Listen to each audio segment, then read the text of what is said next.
Hi once again, I'm Leah Abraham, Settepani at home in Harlem. And here we are at Red Rooster, our newest addition to the neighborhood.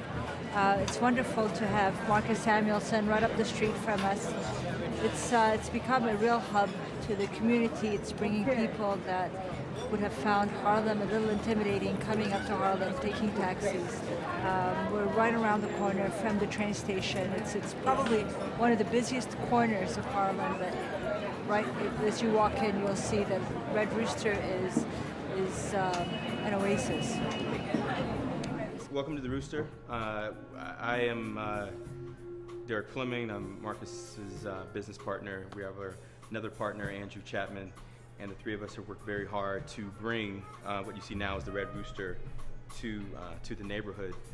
The name Red Rooster and sort of the genesis of the concept of the Red Rooster came from an original restaurant, speakeasy lounge that sort of in the 30s, 40s, and 50s lived as a real communal haven, a place that everyone went after the highlighted spots of Cotton Club, Wells, Small's Paradise, Showman's. The Rooster used to be that place where everyone would just sort of end and hang out, and we became a real communal environment. And we wanted to do something that was based in the community, that was core to the community, and so we decided that the Rooster was something that we would try to live in terms of the lineage.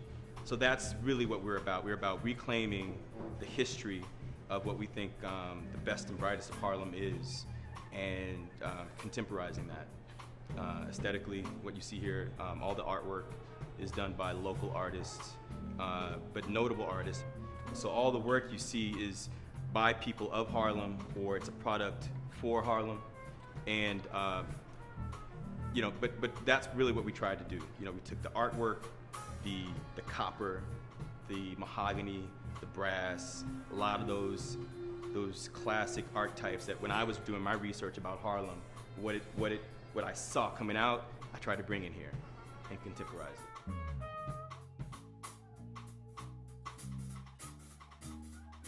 it. Marcus opted in for there was a sort of competition for the first state dinner at the White House. Prime Minister Sen of India he was the first guest of the Obama White House, and there were like 120 chefs that applied for the position of first chef, and it dwindled down from that 120 all the way down to Marcus. And the First Lady really liked him. He cooked an all-vegetarian meal for the Prime Minister of India. He sourced everything locally from the White House garden. So it was a farm-to-table meal. He cooked shrimp. He did a curry shrimp. That was the one non-veg thing that he did. And they just really enjoyed the experience. This was a state dinner that the gate crashers. Oh, yeah. Yeah. So Marcus was the chef for that dinner. He kind of got overshadowed by that craziness, but that was his. He hosted that dinner. The Prime Minister commented on how good the food was. Yeah. So that was that dinner, and so when they were looking for a place to do the first major fundraiser here in New York, he made the short list, and then there were some other sort of connections there, but we were very excited not because he was here at the restaurant. Like I was excited because he was here at the restaurant. It was crazy. It was crazy meeting him. It was crazy speaking to him. It was crazy. Like it was surreal. It was a surreal moment. It was a very proud moment for me. First black president of the United States being in my restaurant, I just was like completely overwhelmed. And when I was painting and laying down wood in this place, never did I think that was going to happen, especially in the first 6 months of us being open.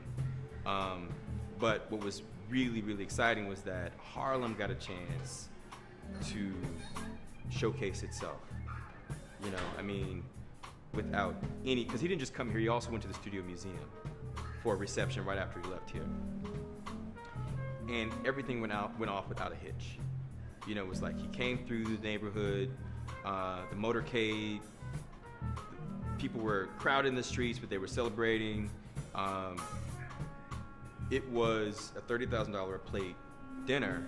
So it was our challenge to not just rise to the occasion for him, but the guests who were paying $30,000 a plate, who are used to going to literally the finest restaurants in the world, and having them come in here and not feel disappointed, be excited, feel like they got their the experience worth, all of that stuff. And that was something that, again, if you're a restaurant, you've been open for 10 years, you're the Waldorf, or you're the Ritz-Carlton, or you're the 21 Club or Cipriani's, you're used to doing these kinds of things for heads of state. But for us to have been open 4 months at that time, and to push the staff and to push the operation up to that level, that not just the president, but all of his staff and those guests that were here walked away feeling like yes, and have come back since then, and then and left Harlem without a hitch, without any issues. Everything was perfect.